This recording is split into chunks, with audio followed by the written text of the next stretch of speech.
Good morning to all. Welcome to Learners Academy. So finally we are at the last chapter. नहीं वैसे second last है but वो बताया था एक चैप्टर तो ऐसे ही है ना, आपको ऐसे ही समझा सकते हैं 2 दिन में ही. So practically the last chapter, हालांकि उसको इग्नोर मत कर देना, उसमें से बड़ा क्वेश्चन आएगा उस चैप्टर का. ठीक है, बट जो तंग करते हैं ना चैप्टर्स, उन तंग करने वाले चैप्टर्स में finally we are at the last part. So coming out of 3D and going into probability.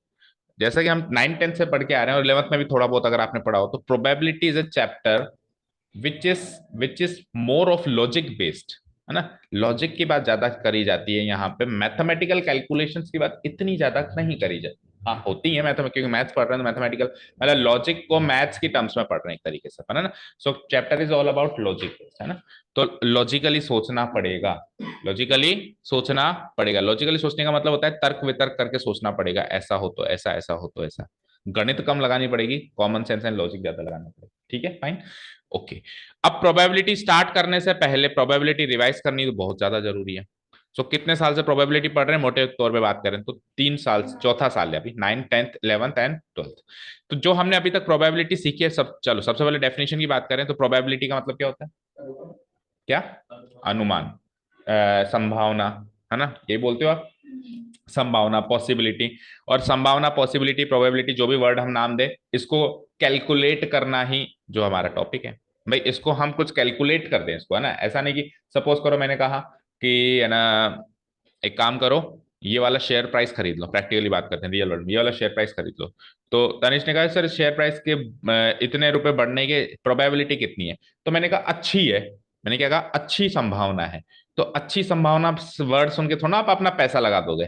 जब उसको मैं कंपनी का क्लाइंट में, सर हमारे स्टॉक्स में आप इन्वेस्ट करो, इसके बढ़ने के चांसेस अच्छे हैं, तो केवल इतनी सी बात सुन के थोड़ा आप पैसा लगा दोगे, अपना हार्ड अर्न मनी जो आपने मेहनत करके कमाया, ऐसे थोड़ा लगा दोगे. तो मैं कैलकुलेट करके एक मैथमेटिकल टर्म दूंगा, सर इसकी संभावना 9/10 है, 9/10 है.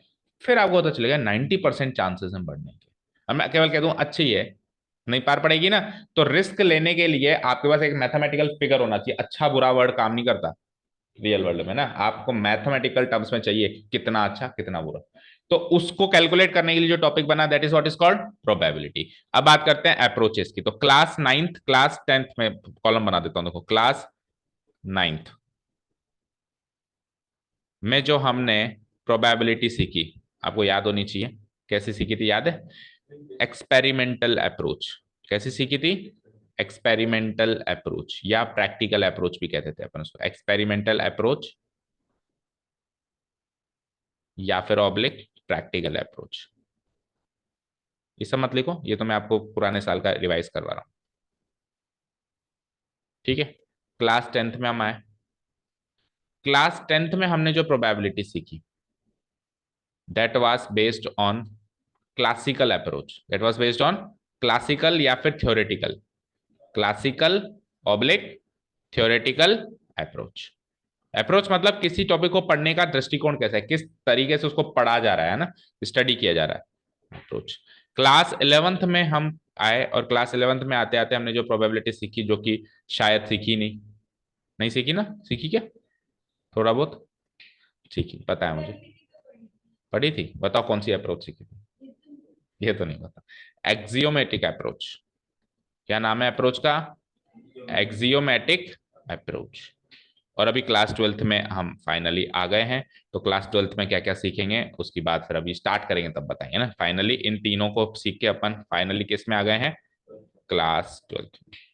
तो अप्रोच तो नई नहीं आएगी कोई भी क्लास 12th में, ऐसा नहीं क्योंकि नई अप्रोच आ जाएगी, बट टॉपिक्स नए जरूर आएंगे, टॉपिक्स नए जरूर. अब एक एक करके अप्रोच, इन अप्रोचेस को समझते हैं क्या कहना चाहता है.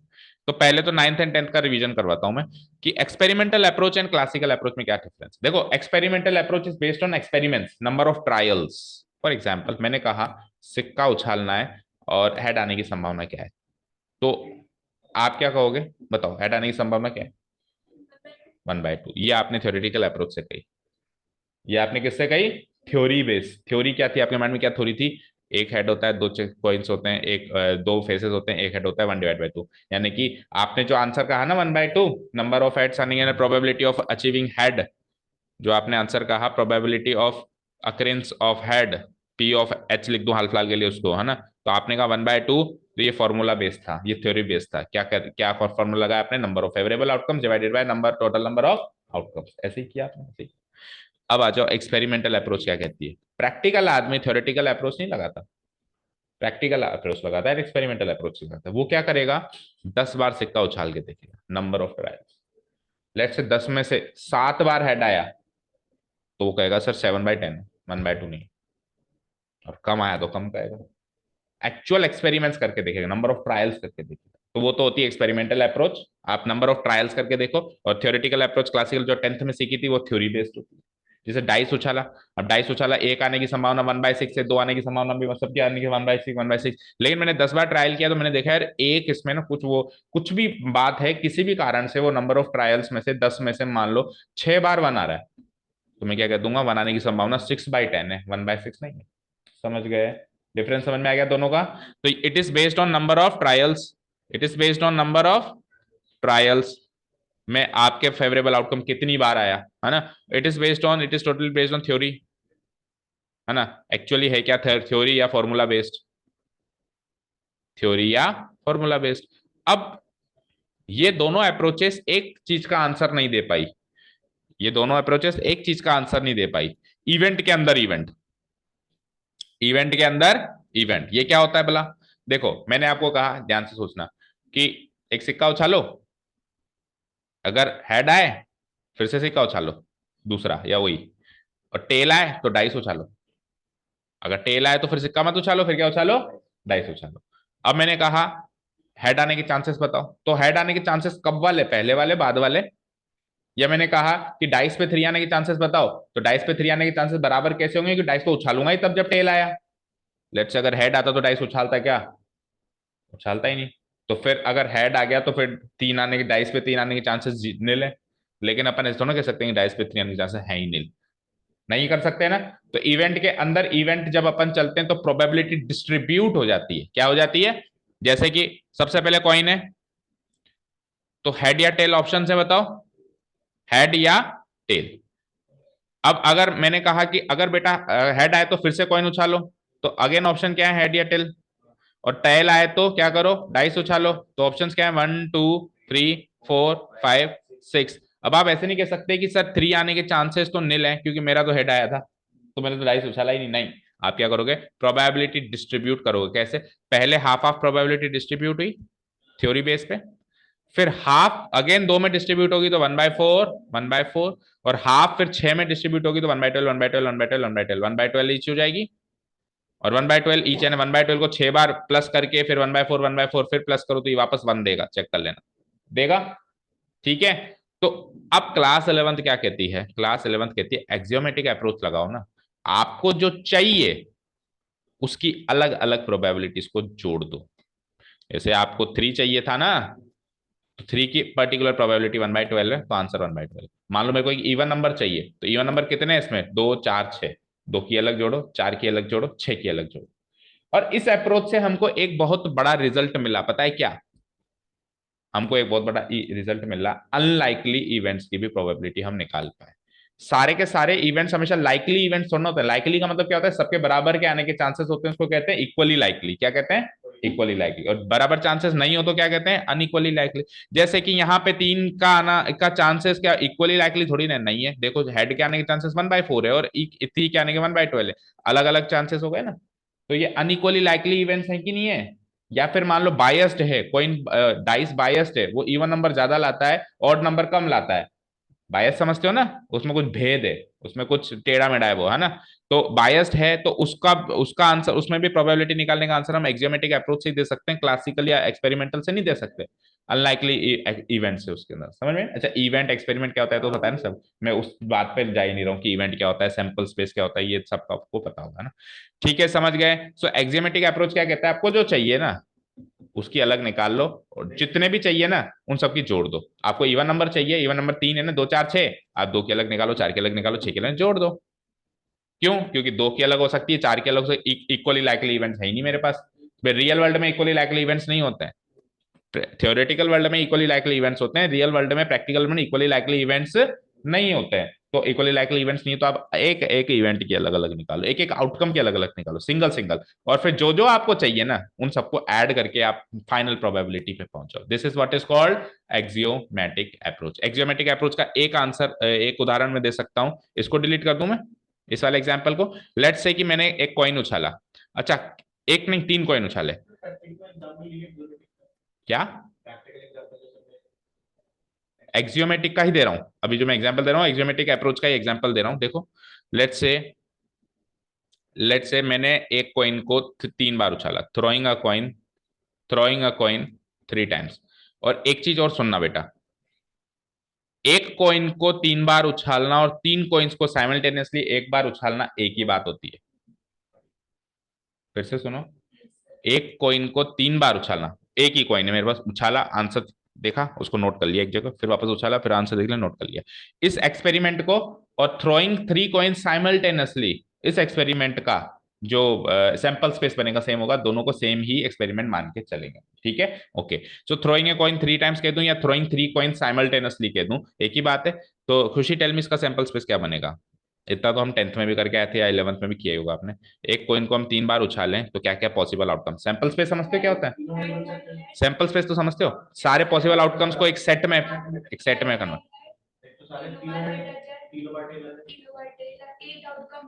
8 आउट, लेकिन 8 आउटकम्स को हम सिस्टमेटिकली लिखें, ऐसे नहीं कि सर ये ले लो ये ले लो, तो उसमें कुछ। अब क्या करेंगे देखो, सबसे पहले 3 हेड 0 टेल है ना, अब 2 हेड और 1 टेल, 2 हेड और 1 tail H H T, 3 outcomes होंगे। एच 2 हेड और 1 टेल, 2 हेड और 1 टेल के आउटकम्स बताओ, एच एच टी फिर टी को बीच में लो, एच टी एच फिर टी को फर्स्ट टी एच एच, तो ये हो गए 2 हेड और 1 टेल के। अब एक हेड और 2 टेल के, एक हेड और 2 टेल के क्या क्या होंगे, टी टी एच, फिर एच को सेंटर में लो टी एच टी, अब एच को स्टार्टिंग में लो एच टी टी, और फाइनली नो हेड सारे के सारे टेल टी टी टी। तो ऐसे सिस्टमेटिक हम सैंपल स्पेस बनाए, कभी भी बनाए, देखो 3 हेड्स, ये तीनों 2 हेड्स, ये तीनों 1 हेड और ये 0 हेड, ठीक है समझ में आई बात। तो ये कितने आउटकम्स हो गए, 8 आउटकम्स हो गए, यहां तक कोई डाउट नहीं है किसी को भी, ओके फाइन।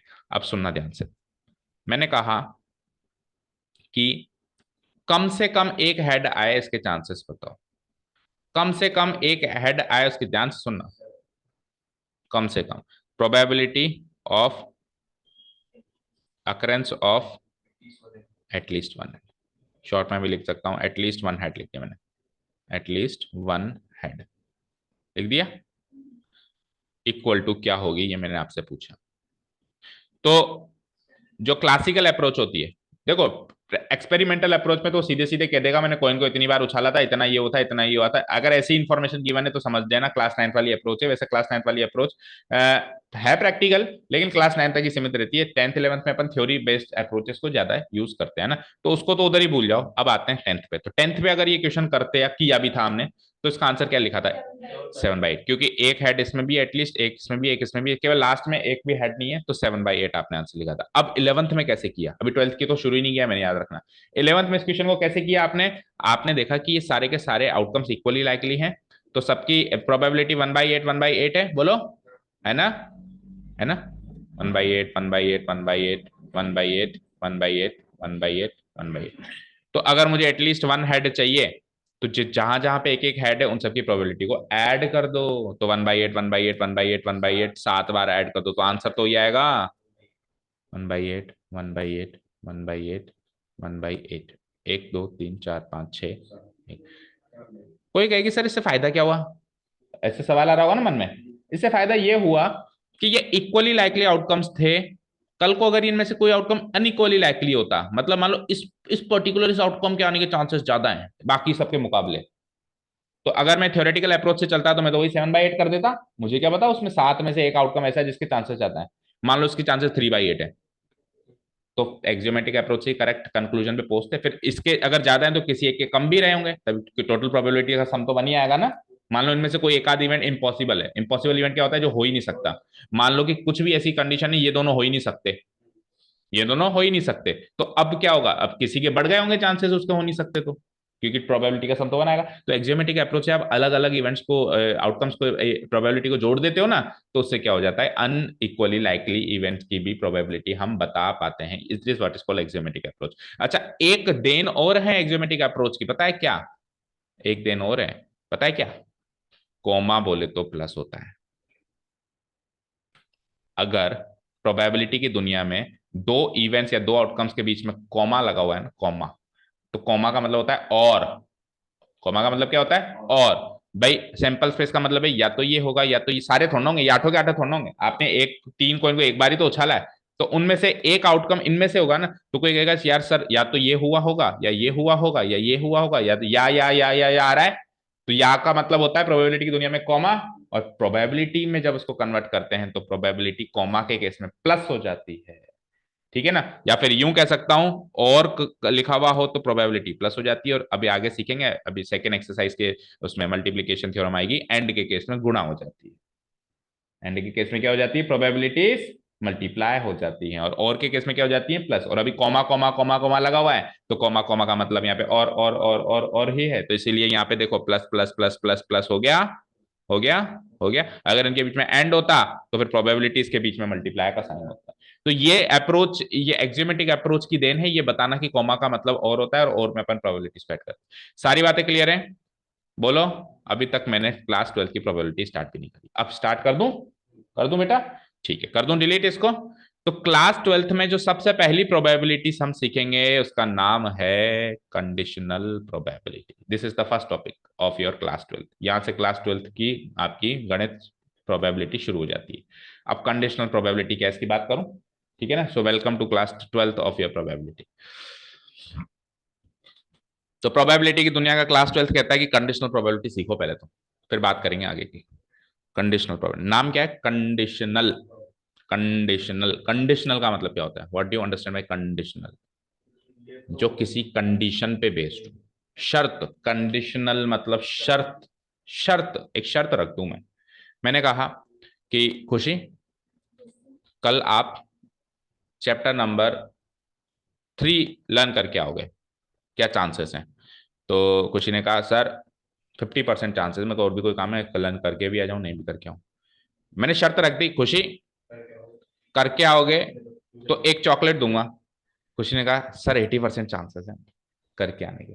तो शर्त रखते ही संभावना बढ़ सकती है, घट सकती है। या फिर मैंने पनिशमेंट रख दी, नहीं करके आई तो पनिशमेंट मिलेगी, है ना। कल 3 के साथ साथ 7 भी याद करूंगा, या फिर बिठाऊंगा यहाँ पे बिठा के याद करवाऊंगा। खुशी ने सोचा कि इससे अच्छा घर पे याद कर लेती हूँ, याद तो करना ही पड़ेगा। ठीक है, तो भी चांसेस बढ़ गए कि हाँ सर याद कर लाऊंगी। तो शर्त रखते ही संभावनाएं कम जो हो जाती है ज्यादा हो जाती है, मानते हो ना। So that is what is called conditional probability. अब इसको मैथमेटिकली कैसे रीड करते हैं? मैथमेटिकली इसको ऐसे रीड करते हैं कि एक इवेंट ऑलरेडी हो चुका हो तो दूसरे इवेंट आने की संभावना बताओ। एक तो जनरली इवेंट आने की संभावना बताओ, जनरली, है ना। जैसे मैंने कहा कि आज तनिष आया था, कि संभावना क्या है, या तनिष आएगा क्या। आज तनिष आएगा या तनिष आया था की संभावना बताओ। तो एक तो जनरल संभावना पूछ रहा हूं, किसी ने कह दिया सर 3/10, 3/10, शायद आया भी हो नहीं भी आया। मैंने कहा आज तनिष का एक दोस्त है वो आया था, 100% वो अक्रेंस हो चुका है। अब बताओ तनिष के आने की संभावना। तो सर उसका दोस्त आया था तो ज्यादा है संभावना, फिर तो ज्यादा आया ही होगा। तो अगर एक इवेंट ऑलरेडी हो चुका है उसके बेसिस पे दूसरे इवेंट के होने की संभावना निकालें, that is what is called conditional probability. Simple सी भाषा में एक शर्त रखते हैं, भाई ऐसा हो गया या ऐसा नहीं हो गया, अब संभावना बताओ, that is what is called conditional probability. समझ में आया बेटा? अब इसको एक एग्जाम्पल से स्टार्ट करेंगे। अभी मैं थ्योरी बेस्ड की बात नहीं करूंगा, सारी प्रैक्टिकल बात करूंगा। तो वही एग्जाम्पल नीचे लिखा हुआ है आपके बुक का, इसी को ले लें, इसी को ले लें। सो एग्जाम्पल इज की थ्रोइंग अ कॉइन 3 टाइम्स, जिसका मैंने सैंपल स्पेस ये बना दिया, बना दिया। ये 3 हेड्स वाले, ये 2 हेड्स वाले, ये 1 हेड वाले, और ये सेम एग्जाम्पल को कंटिन्यू करते हैं। अब मैंने आपको कहा वही सेम, चलो वही same, probability of at least 1 head. आपने अभी अभी 7/8 बताया, बताया ना, बताया क्या? एटलीस्ट 1 हेड की प्रोबेबिलिटी क्या बताई आपने? 7/8 आप ही ने बताई। चाहे से एग्जोमेट्रिक अप्रोच से देख लो, चाहे से आप थ्योरी बेस्ड देख लो, कैसे भी देख लो, 7/8 आंसर है ना। इक्वली लाइकली सारे आउटकम्स अज्यूम करते हुए। अगर वो इक्वली लाइकली नहीं होंगे तो वो खुद कहेगा, वो खुद नहीं कह रहा, दैट मीन्स हम अज्यूम करेंगे इक्वली लाइकली 7/8। अब मैंने आपसे पूछा कि बेटा एक, कम से कम एक हेड आने की संभावना बताओ, और एक शर्त रख देता हूं या एक एक्स्ट्रा इंफॉर्मेशन देता हूं आपको मैं कि टेल तो आ ही नहीं सकता। टेल तो आ ही नहीं सकता, कोई नहीं ऐसा है, कोई नहीं ऐसा है कि टेल तो आया ही नहीं था। कोई नहीं ऐसा है, इसको चिपकाना पड़ेगा, कि टेल तो आया ही नहीं था एक बार। ये इन्फॉर्मेशन मैंने, मतलब एक इवेंट हो चुका है। कौन सा इवेंट हो चुका है सर? टेल के नहीं आने का इवेंट हो चुका है। अब टेल के नहीं आने का इवेंट हो चुका है तो आप कहोगे सर ये हो नहीं सकता, ये हो नहीं सकता, ये हो नहीं सकता, ये हो नहीं सकता, ये हो नहीं सकता, ये हो नहीं सकता, ये हो नहीं सकता। तो अब संभावना क्या होगी सोचो। हम्म टेल आ ही नहीं सकता तो अब 100% प्रोबेबिलिटी हो गई। ये सब कट गए, सैंपल स्पेस फिल्टर हो गया। नहीं सही कह रहे हो आप, सैंपल स्पेस फिल्टर हो गया। तो अब पहले आप, जो आपका सैंपल स्पेस था, आपका सैंपल स्पेस था वो 8 में, मतलब आपके पास जो जो एक हेड आने के चांसेस थे, नहीं अब 100% प्रोबेबिलिटी हो गई बेटा, क्योंकि अब सैंपल स्पेस इतना ही रह गया और उसमें हेड आने के चांसेस 100% है। ठीक है, अभी इससे थोड़ा सा कम समझ आया ना, इस वाले एग्जाम्पल से थोड़ा कम समझ आया। सुनो कुछ और बोलता हूं मैं, कुछ और बोलता हूं, अब सुनना, इसको थोड़ा सा चेंज करता हूं, सुनना ध्यान से। प्रोबेबिलिटी ऑफ टू हेड्स बताओ, चलो बताओ जल्दी बताओ। दो हेड आने की संभावना, भाई एक ऐसा आउटकम आया था जिसमें दो हेड आए थे, मुझे पता है। दो हेड आए थे, तो दो हेड किस किस में आए? एक, दो, तीन, दो एग्जैक्टली दो हेड, एग्जैक्टली दो हेड, इसमें तो तीन आ गए ना। एग्जैक्टली दो हेड, एटलीस्ट नहीं कह रहा हूं, एग्जैक्टली दो हेड आने की संभावना बताओ। 3/8 कहोगे आप, एक्जियोमेट्रिक अप्रोच है किसी भी अप्रोच से। अब मैंने आपको इंफॉर्मेशन दी, अब मैंने आपको इंफॉर्मेशन दी कि, मैंने आपसे क्या पूछा भाई, दो हेड आने की संभावना बताओ। मैंने आपको इंफॉर्मेशन दी कि हेड जो है ना बेटा, हेड जो है ना वो दो से ज्यादा आए थे। मैंने क्या कहा, नहीं दो हेड कह रहा हूं तो दो से ज्यादा कैसे आएंगे? एग्जाम्पल समझ नहीं आ रहा, एक मिनट रुको। चलो इसके आगे एटलीस्ट भी लगाओ, अब क्लियर होगा ये एग्जाम्पल। इसके आगे एटलीस्ट भी लगाओ तो प्रोबेबिलिटी चेंज हो गई, बताओ। At least, at least two heads, probability of at least two heads, तो 4/8 हो गई। यस सही कह रहे हो आप, 4/8 या 1/2, ठीक है। एक बार 4/8 ही रहने दो, क्योंकि जो चीज मैं समझाना चाह रहा हूँ वो इससे ज्यादा समझ में आई। 4/8। अब मैंने आपको कहा कि एक इवेंट ऑलरेडी हो चुका था, और वो इवेंट ये था कि कम से कम एक हेड तो आया था, या कम से कम एक हेड तो उसमें था ही सही। क्या कहा मैंने? कम से कम एक हेड तो उसमें था ही सही। तो आप क्या कहोगे सर, कम से कम एक हेड था, तो इसको क्यों काउंट कर रहे हो फिर आप? अब आपकी प्रोबेबिलिटी 4/7 हो गई, एक्चुअली प्रोबेबिलिटी बढ़ गई। क्यों? मैंने कहा कि एक ऐसा कोई भी इवेंट हुआ ही नहीं है, मैं आपको हिंट देता हूं, ऐसा कोई भी इवेंट हुआ ही नहीं है जिसमें हेड ना आया हो, हेड सब में आया था। तो 4/7 हो गई। तो आपने क्या देखा बेटा, आपका सैंपल स्पेस श्रिंक हो गया, श्रिंक हो गया। शर्त रखने से क्या होता है, सैंपल स्पेस श्रिंक हो जाता है, प्रोबेबिलिटी बढ़ जाती है, प्रोबेबिलिटी बढ़ जाती है। अब वो शर्त कैसी रखी जा रही है बस उस पर डिपेंड करेगा। समझ गए? जैसे वही बात मैंने कहा कि एक शर्त रखी तो लर्न करने की प्रोबेबिलिटी बढ़ गई खुशी के किसी पर्टिकुलर चैप्टर की, और पहले कम थी। ठीक है, समझ में आ गया, ये चीज समझ में आ गई। अब इसको मैथमेटिकली कैसे समझे, ये तो था जनरल अंडरस्टैंडिंग, ये तो क्या थी बेटा, जनरल अंडरस्टैंडिंग। अब देखो उसको मैथमेटिकली समझते हैं। तो probability of at least two heads को लेटेस्ट से इवेंट ई मान लिया मैंने, क्या मान लिया? इवेंट ई है at least two heads, at least two heads. ठीक है, तो मुझे बताओ प्रोबेबिलिटी ऑफ ई क्या हो गई, यहां से आप प्रोबेबिलिटी निकालना अच्छे से जानते हो। प्रोबेबिलिटी ऑफ ई हो गई, वैसे अपन कैसे निकालते हैं, number of elements in the event E divided by total number of elements in the sample space. तो क्या हो जाएगा, ये कितने आ गए, एटलीस्ट टू हेड्स का आंसर क्या आ गया था, 7/, एटलीस्ट टू हेड्स है ना, एटलीस्ट टू हेड्स, हाँ 4/8। अभी मैंने कुछ शर्त वर्त नहीं रखी, ये जनरल था है ना, ये जनरल था। अब मैंने एक इवेंट और कहा एफ, उसमें मैंने क्या कहा कि ऐसा कोई इवेंट ही नहीं है जिसमें हेड ना आया हो, है ना। तो मैं क्या कहूंगा, always a head, always a head, एक हेड तो हमेशा आता ही है, कम से कम, है ना। ऑलवेज ए हेड, तो एक हेड हमेशा हो, ऐसे केसेस कितने हैं बताना जरा? 7। तो प्रोबेबिलिटी ऑफ एफ क्या हो जाएगी, number of elements in F divided by number of elements in the sample space, that means 7/8। यहां तक क्लियर है सारी बात? यहां तक क्लियर है? अब आप क्या कह रहे हो कि एफ हो चुका है, अच्छा एफ हो चुका है और अब ई के आने की संभावना को, सुनो ध्यान से, एफ हो चुका है और अब ई के आने की संभावना को कंडीशनल प्रोबेबिलिटी की दुनिया में कहते हैं probability of E on F. क्या कहते हैं? ई on F. E on F का मतलब क्या है? एफ हो चुका है, अब बता ई के आने की संभावना। तो मैं probability of E on F को वो लोग डिफाइन करते हैं कैसे, देखो नीचे लिख रहा हूं फॉर्मूला, फॉर्मूला आ रहा है आपका ना, ई ऑन एफ को लिखते ऐसे हैं, लिखते ऐसे हैं भाई, ई बाय एफ है ये, लिखते हैं कैसे हैं, ई बाय एफ है, बट ये ई बाय एफ नहीं है, इसको आप ऐसे मत लिख देना कल को, probability of E divided by probability of F हो जाएगा कबाड़ा, है ना। इसको ई बाय एफ बोलो भी मत, आप तो उसको ई ऑन एफ बोलो। क्या बोलोगे आप इसको? क्योंकि बोलोगे ही सही तो फिर आपको याद भी रहेगा भाई, डिवाइड नहीं हो रहा है यहाँ पे ना, probability of E on F, है ना, ई on F.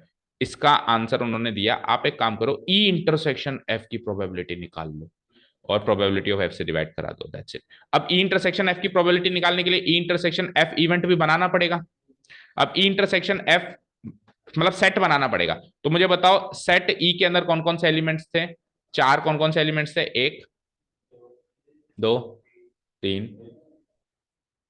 At least two heads, तीन ही थे, नहीं ये भी तो था, एटलीस्ट टू हेड्स में, है ना, ये थे। और एफ के अंदर कौन से थे? ये सात थे। तो इन दोनों का इंटरसेक्शन क्या होता है? Common elements. तो कॉमन एलिमेंट्स में यही चार आएंगे, H H H, H H T, H T H, N T H, यही आएंगे, मानते हो?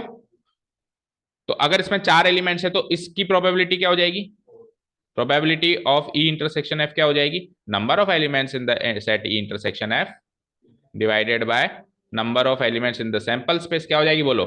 4 बाय 4 है ना, 4/8, 4 बाय टोटल में से, है ना। अब सुनो ये क्या कह रहा था, प्रोबेबिलिटी ऑफ इंटरसेक्शन एफ तो ऊपर लिख दो, कितनी है निकाली आपने?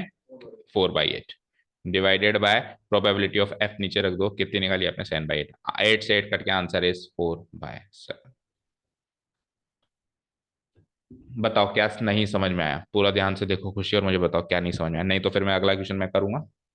कुछ भी नहीं समझ में आया तो मुझसे पूछो।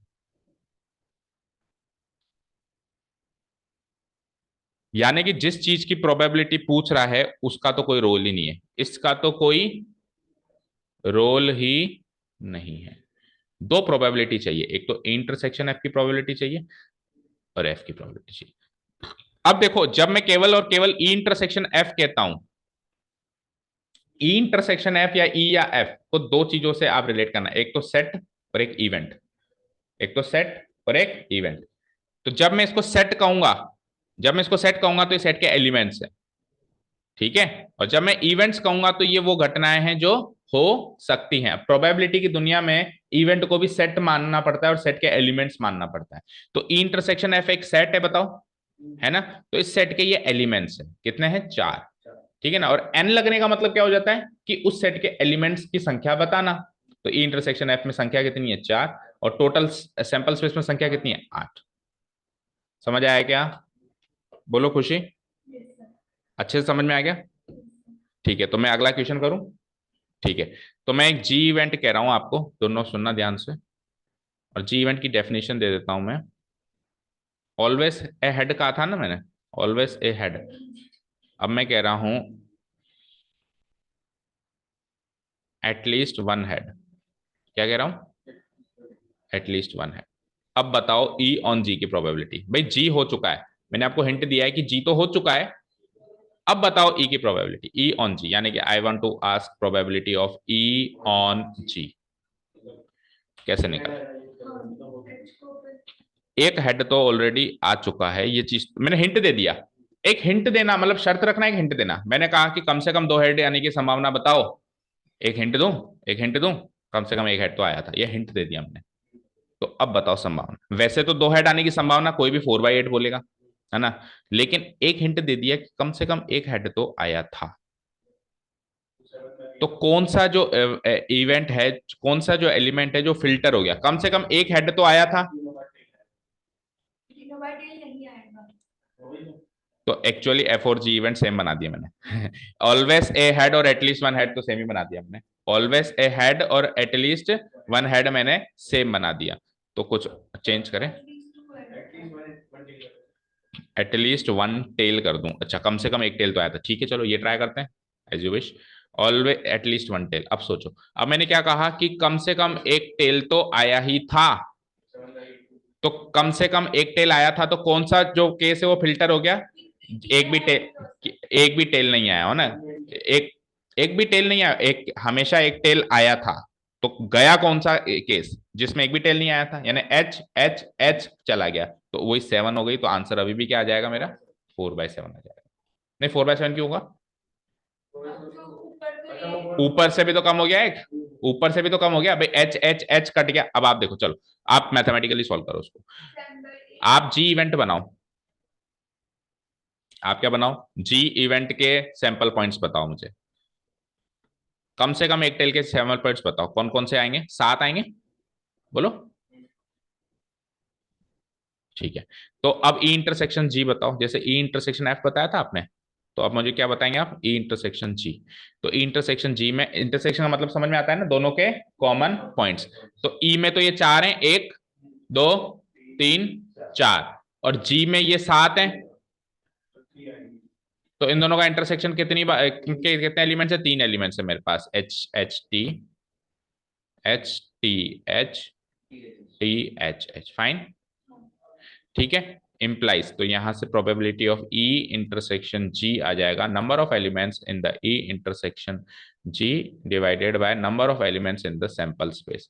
तो ई इंटरसेक्शन जी में कितने एलिमेंट्स है? 3, और टोटल 8 थे ही सही, 3/8।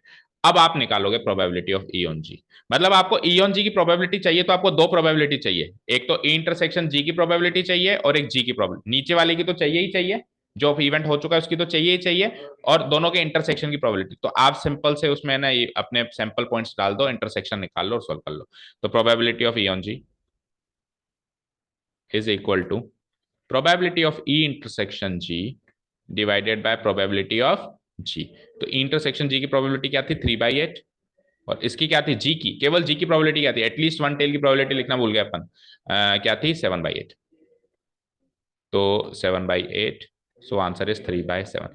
और अभी हम देख रहे थे उससे भी यही निकल रहा था, देखो वैसे प्रोबेबिलिटी निकल रही थी 4/8, लेकिन एच एच एच के कटने से वो नीचे ऊपर दोनों जगह कट गया ना, टोटल में से भी कट गया और फेवरेबल में से भी कट गया, तो 4 में से एक गए 3, 8 में से एक गए 7, 3/7 आया। आया नहीं आया?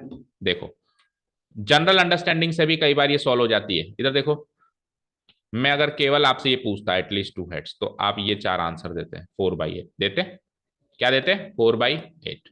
लेकिन मैंने कहा कि जो टेल, एक बार कम से कम टेल आया था, एटलीस्ट वन टेल हो चुका है, एटलीस्ट वन टेल हो चुका है, दैट मीन्स ये हो ही नहीं सकता। तो ये इवेंट इसमें से भी कम हो गया और टोटल में से भी कम हो गया, तो आंसर 3/7 आ रहा है ना? आ रहा है नहीं आ रहा है?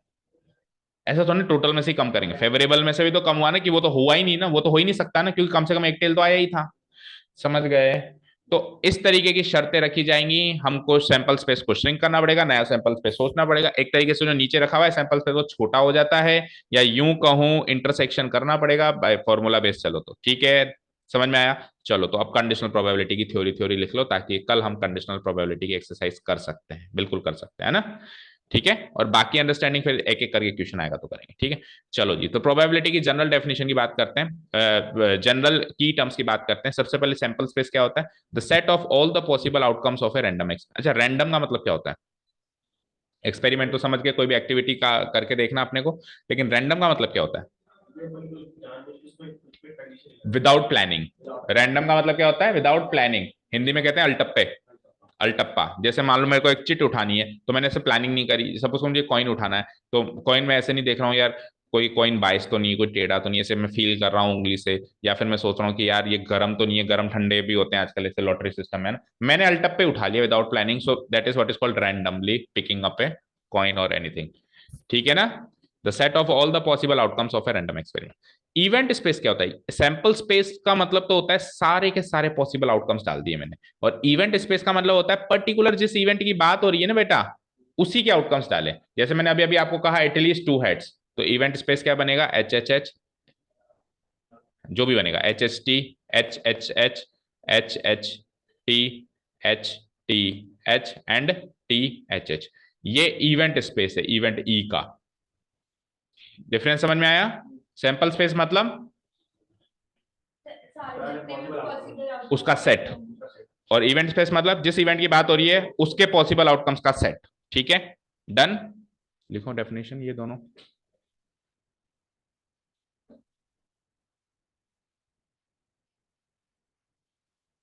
लिख लिया?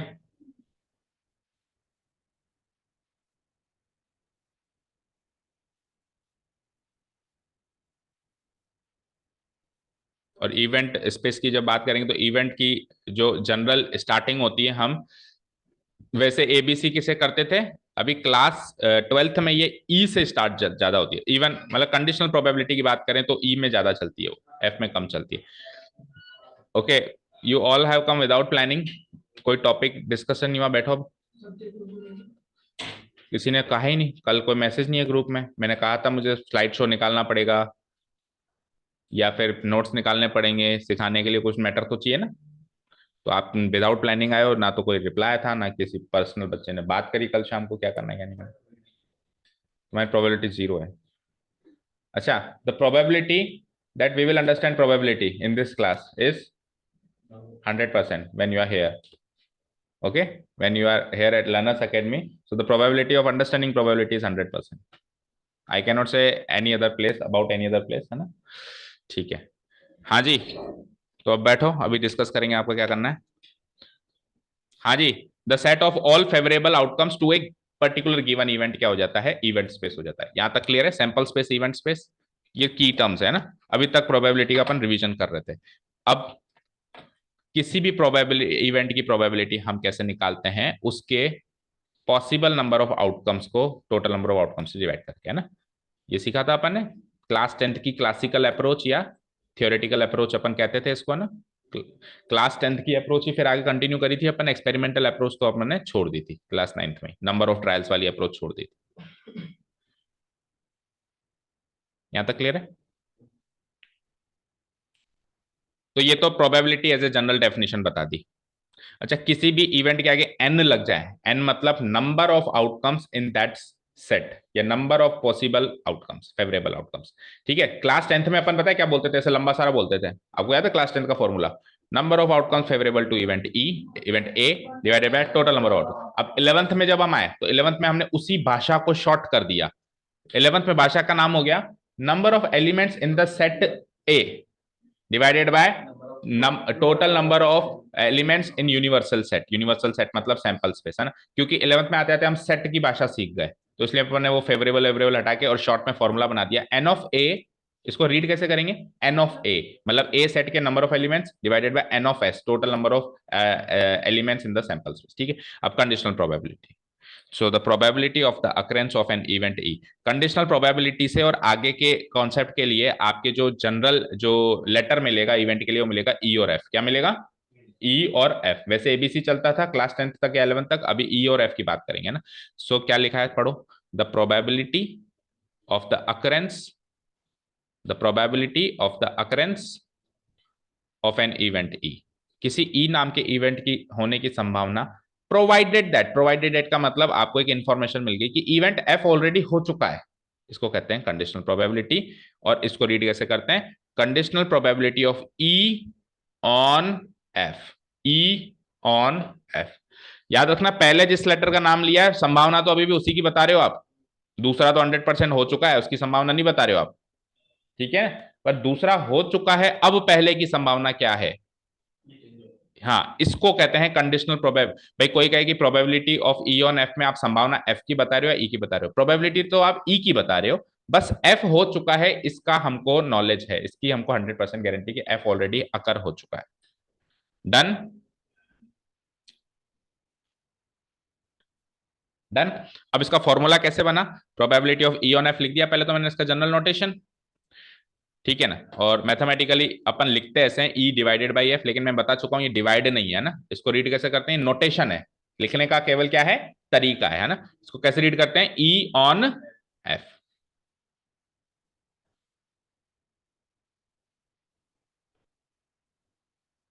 ई ऑन एफ। ठीक है, तो फॉर्मूला क्या मिलेगा देखो। अभी अभी आपको क्या बताया कि ई इंटरसेक्शन एफ के एलिमेंट्स गिन लो और एफ के एलिमेंट्स गिन लो। सैंपल स्पेस की जगह क्या आ गया बेटा? सैंपल स्पेस की जगह क्या आ गया? एन ऑफ एफ आ गया। वैसे अपन डिवाइड हमेशा किससे करते थे? एस। लेकिन अब मेरा सैंपल स्पेस ही वो नया इवेंट हो गया जो हो चुका है। जो इवेंट हो चुका है मेरा नया सैंपल स्पेस वही बन के रह गया, ठीक है ना। अच्छा, अब एक तो फॉर्मूला ये, अगर आपको नंबर ऑफ एलिमेंट्स गिवन है तो आप ये वाला फॉर्मूला लगा देंगे, लेकिन अगर आपको क्लियर कट प्रोबेबिलिटीज ही गिवन है तो एक फॉर्मूला और तैयार हो गया यहां से। कैसे तैयार हो गया? न्यूमरेटर एंड डिनोमिनेटर को आप एन ऑफ एस से डिवाइड करा दो। करा दिया? क्या कहता है? Dividing numerator and denominator by N of S.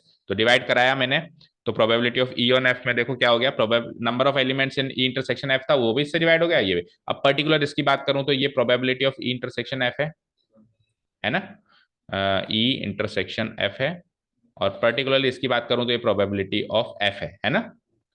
तो ये फॉर्मूला रिड्यूस होकर ऐसे बन गया। अब कोई कहे सर वो वाला फॉर्मूला यूज करें, ये वाला formula, as per the question में क्या गिवन इन्फॉर्मेशन है। अगर आपको क्लियर कट प्रोबेबिलिटीज गिवन है, अगर आपको क्लियर कट प्रोबेबिलिटीज गिवन है तो प्रोबेबिलिटी वाला फॉर्मूला लगाओ, और अगर आपको नंबर ऑफ एलिमेंट्स गिवन है तो वो लगाओ, दोनों सही। तो आज से कंडीशनल प्रोबेबिलिटी के दो फॉर्मूले याद हो गए, बताओ, बोलो खुशी। P of probability of E on F equal to probability of E intersection F divided by probability of F। ये तो जब प्रोबेबिलिटीज गिवन हो, और नंबर ऑफ एलिमेंट्स गिवन हो तो number of elements in the set, उसमें set बन जाएगा, number of elements in the set E intersection F divided by number of elements in the F, not S। अब S का elimination हो चुका है, ठीक है। Next topic is properties. तीन प्रॉपर्टीज है जो हमको लिखनी है और समझनी है फटाफट। लिखो properties of conditional probability. Properties of conditional probability.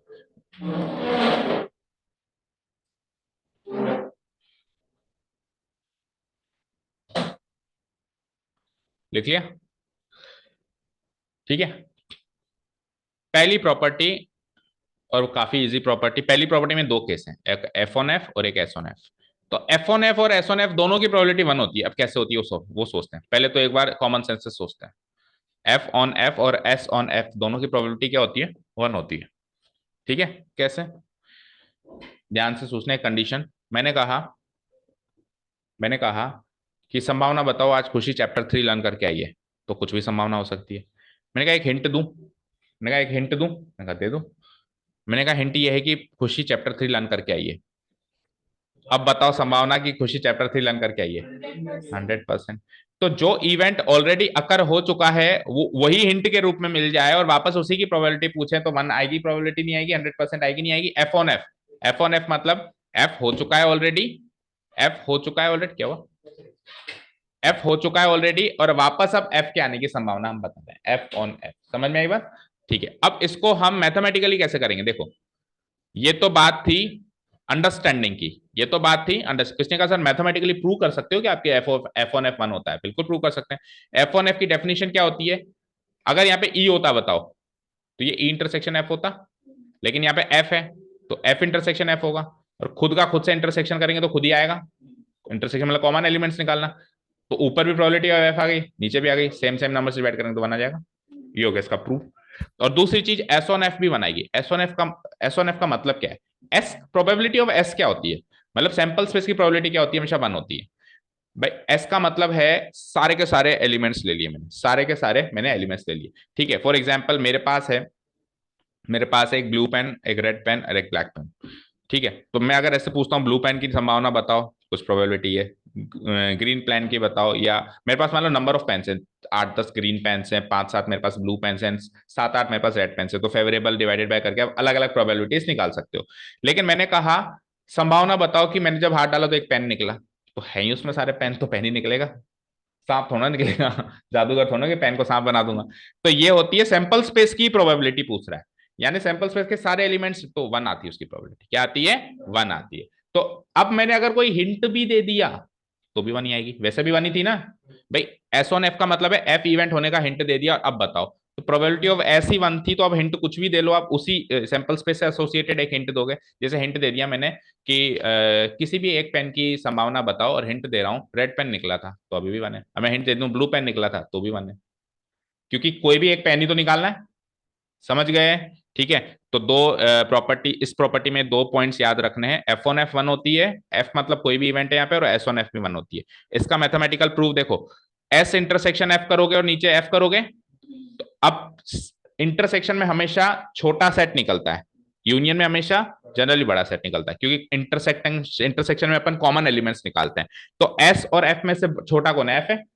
तो इसका इंटरसेक्शन का आंसर एफ आएगा, आएगा नहीं आएगा? लेट्स से इधर देखो, ये है ए, ये है मेरा सैंपल स्पेस है ना, और ये है मेरा सेट ए, तो इन दोनों का इंटरसेक्शन ए निकल के आएगा नहीं आएगा? कॉमन एलिमेंट्स ए तो होंगे, इन दोनों का इंटरसेक्शन, इंटरसेक्शन मतलब इसके अंदर जो एलिमेंट्स हैं और इसके अंदर इनका इंटरसेक्शन निकालने, इनका कॉमन एलिमेंट्स निकालने, तो क्या निकल के आएगा? इंटरसेक्शन ए निकल के आएगा। तो एस और एफ का इंटरसेक्शन एफ ही निकल के आएगा, और नीचे ऑलरेडी एफ बैठा ही था, again this divided by this क्या हो गया? 1 हो गया। यहां तक क्लियर है सारी बात? पहली प्रॉपर्टी क्लियर है? क्या है पहली प्रॉपर्टी बताओ? ठीक है, नेक्स्ट देखो second property, probability of A union B divided by F. हाँ जी, क्लास 10th। तो पहले आपसे बात, क्या कहता है? Probability of A union B on F क्या होती है? इसको मैं पहले हाईलाइट कर देता हूं। तीन प्रॉपर्टी से बस है ना, एक तो हो गई। देखो ये क्या है, probability of A union B on F क्या होती है? तो ए यूनियन बी का मतलब क्या होता है? या तो ए या फिर बी। ठीक है, चलो देखो, ए यूनियन बी जो सेट होता था उसके नंबर ऑफ एलिमेंट्स हम ऐसे निकालते थे, याद करो, ए के एलिमेंट्स प्लस बी के एलिमेंट्स और माइनस कर देते थे कॉमन एलिमेंट्स, माइनस कर देते थे कॉमन एलिमेंट्स, ए के एलिमेंट्स जोड़ दो, बी के जोड़ दो और माइनस कर दो कॉमन एलिमेंट्स, ये ऐसे ही निकालते थे हम। ठीक है, तो अब प्रोबेबिलिटी जब मैं निकाल रहा हूं ए इन यूनियन बी, और नीचे मैंने कोई भी इवेंट दे दिया जो हो चुका है, तो आप क्या करो, इनकी अलग अलग अलग, ये जितने भी सेट है इनके अलग अलग प्रोबेबिलिटी निकाल दो, प्रोवाइडेड दैट एफ हो चुका है, that means probability of A on F, ये प्रॉपर्टी है ना, plus probability of B on F minus probability of A intersection B on F. तो ये तो हो गई याद रखने वाली बात, ये तो हो गई याद रखना। अब प्रूफ कैसे किया सर इसमें आपने? तो देखो प्रूफ कैसे करेंगे, देखो हमने क्या सीखा है, ए यूनियन बी ऑन एफ की प्रोबेबिलिटी हम निकालेंगे, तो पहले तो ऊपर तो रखेंगे इन दोनों का इंटरसेक्शन, ऊपर तो रखेंगे इन दोनों का इंटरसेक्शन, रख दिया मैंने, A union B intersection F, और नीचे क्या रखेंगे? इसी की खुद की प्रोबेबिलिटी जो इवेंट हो चुका है। अब आपने डी मॉर्गन लॉ पढ़ा है 11th क्लास में, what is A union B intersection F? A intersection F union B intersection F, ऐसे ही सीखा है। अच्छा जी, अब जब मैं यूनियन कर रहा हूं तो यूनियन करने का तरीका भी आपने सीखा है, ये माइनस ये है ना। अब ये आप 11th में पढ़ के आए होंगे बेटा, इसलिए मैं इसको इधर नहीं डिस्कस कर रहा हूं कि probability of A union B क्या होता है। आप प्रोबेबिलिटी ऑफ ए निकाल लो, प्रोबेबिलिटी ऑफ बी निकाल लो, और minus probability of A intersection, जैसे नंबर ऑफ एलिमेंट्स में चलता है वैसे प्रोबेबिलिटी में चलता है। तो सिमिलरली इनका जब मैंने यूनियन निकाला, इनका जब मैंने यूनियन निकाला, तो इसकी प्रोबेबिलिटी अलग हो गई, इसकी प्रोबेबिलिटी अलग हो गई, और इन दोनों के इंटरसेक्शन की प्रोबेबिलिटी अलग हो गई। अब ए इंटरसेक्शन एफ और बी इंटरसेक्शन एफ का common intersection A intersection B intersection F हो जाएगा। भाई ए और एफ में से कॉमन एलिमेंट्स निकाले, फिर बी और एफ में से कॉमन एलिमेंट्स निकाले, फिर उन कॉमन कॉमन एलिमेंट्स में से कॉमन एलिमेंट्स निकाले, तो इनडायरेक्टली स्पीकिंग आपने ए बी और एफ तीनों के कॉमन एलिमेंट्स निकाले नहीं निकाले, तो उसको क्या कह सकते हो? Probability of A intersection B intersection F divided by, अब आप इसको कर दो अलग अलग और आपकी प्रॉपर्टी प्रूव हो गई। This divided by this plus this divided by this minus this divided, अलग अलग कर दिया। अब मुझे बताओ probability of A intersection F divided by probability of, इसको E on F, A on F लिख सकते हो, ए ऑन एफ, इसको क्या लिख सकते हो? बी ऑन एफ लिख सकते हो, और इसको क्या लिख सकते हो? देखो एफ एफ तो नीचे है ही सही, तो probability of A intersection, probability of A intersection B on F हो गई, प्रूफ हो गई।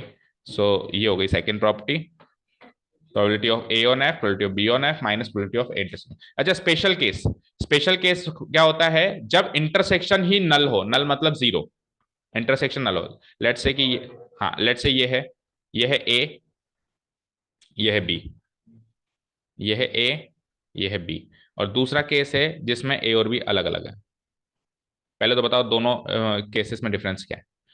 ये है ए, ये है बी, ठीक है, ये तो 11th में सीखा था हमने सेट थ्योरी। तो इसमें ए और बी साथ में है, इसमें अलग है। दोनों को कैसे रीड करते हैं? इसमें इंटरसेक्शन कुछ तो है, इसमें इंटरसेक्शन है नहीं, तो इन दोनों सेट्स को कहते हैं डिसजॉइंट सेट्स। क्या कहते हैं? डिसजॉइंट ही नहीं है इनके बीच में, डिसजॉइंट सेट्स। और डिसजॉइंट सेट्स हैं तो उसकी प्रोबेबिलिटी जीरो होती है, क्योंकि कुछ एलिमेंट्स ही नहीं है है ना, कुछ एलिमेंट्स कॉमन में ही नहीं है, समझ में आई बात। तो अगर उस केस में भी आ जाएं और अगर सेट्स ए और बी डिसजॉइंट सेट्स हों, स्पेशल केस यही है कि अगर ए और बी डिसजॉइंट सेट्स हैं तो प्रोबेबिलिटी क्या आएगी, तो आप इमेजिन करो प्रोबेबिलिटी ये आएगी, इसको हटा देना बस, क्योंकि इसकी प्रोबेबिलिटी जीरो हो जाएगी, तो आंसर आपका ये रह जाएगा। तो ये स्पेशल केस बन गया इसका ना, when A and B are disjoint sets.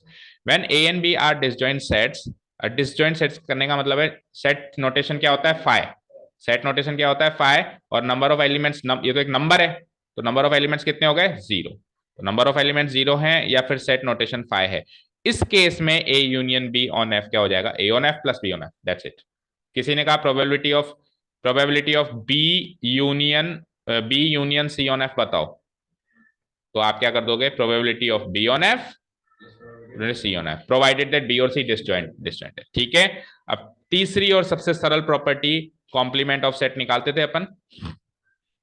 Complement of set निकालते थे, क्या होता था कॉम्प्लीमेंट ऑफ सेट, उसके ना होने की संभावना, डैश लगा देते हैं, मतलब उसके ना होने की संभावना। जैसे मैंने कहा ई इवेंट है, तो ई डैश क्या होगा, ई ना हो, नॉन अकरेंस ऑफ सेट हो जाता था। तो ये क्या कहता है, कंडीशनल प्रोबेबिलिटी में अगर ई ऑन एफ की जगह ई डैश ऑन एफ आ जाए, ई ऑन एफ की जगह क्या आ जाए, ई डैश ऑन एफ आ जाए, तो आप ई ऑन एफ निकाल लो पहले तो, और वन में से घटा दो। जैसे प्रोबेबिलिटी ऑफ ई डैश क्या होता है, वन माइनस प्रोबेबिलिटी ऑफ ई होता है। तो कंडीशनल प्रोबेबिलिटी में एक कोई इवेंट हो चुका होगा, तो इसके नीचे एफ लगाओगे, तो इसके नीचे भी एफ लगा दो। प्रूफ बड़ा आसान है, देखो प्रूफ ये है कि अभी अभी आपको मैंने बताया कि सैंपल स्पेस की प्रोबेबिलिटी किसी भी कंडीशन पे वन होती है, चाहे से एफ हो, जी हो, कुछ भी हो, वन होती है, ठीक है। अच्छा, सैंपल स्पेस को मैं क्या लिख सकता, अच्छा मुझे एक चीज बताओ कि सैंपल स्पेस को मैं क्या लिख सकता हूं, देखो सैंपल स्पेस को क्या लिख सकता हूं मैं, ई इवेंट और ई डैश इवेंट का यूनियन कह सकता हूं। देखो लेट्स से ये sample space, let's say sample space है, और ये है इवेंट ई, ये है इवेंट, ये है इवेंट ई, ठीक है। अब इवेंट ई में ये एलिमेंट्स हैं और ई नॉट में ये एलिमेंट्स हैं, और यूनियन कर दूं तो वापस सैंपल स्पेस बनेगा, नहीं बनेगा। तो एस को मैंने लिख दिया E union E dash divided by F, मतलब डिवाइडेड बाय नहीं एक्चुअली ऑन एफ है, इक्वल टू वन।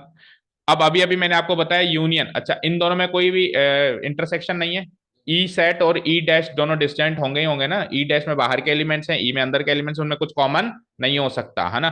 तो अभी अभी आपको बताया A union B on F की संभावना, अभी अभी पिछली प्रॉपर्टी से हमने सीखा E on F plus E dash on F, क्योंकि डिसजॉइंट है तो E intersection E dash on F तो जीरो रहेगा ही रहेगा, तो उसको क्या लिख सकते हैं, probability of E on F plus probability of E dash on F equal to one. तो यहां से probability of E dash on F का फॉर्मूला बन गया, क्या बन गया, one minus probability of E on F. This is the last property. और यह इसके बाद अपन प्रॉपर्टीज पढ़ ली, कंडीशनल प्रोबेबिलिटी डेफिनेशन पढ़ ली, इसके बाद अपन एक्सरसाइज नंबर 1 बिल्कुल स्टार्ट कर सकते हैं। This is the last important points to remember, मैं आपको पहले बता चुका हूं कि अगर नंबर ऑफ एलिमेंट्स कहें तो number of A elements in A B minus intersection B.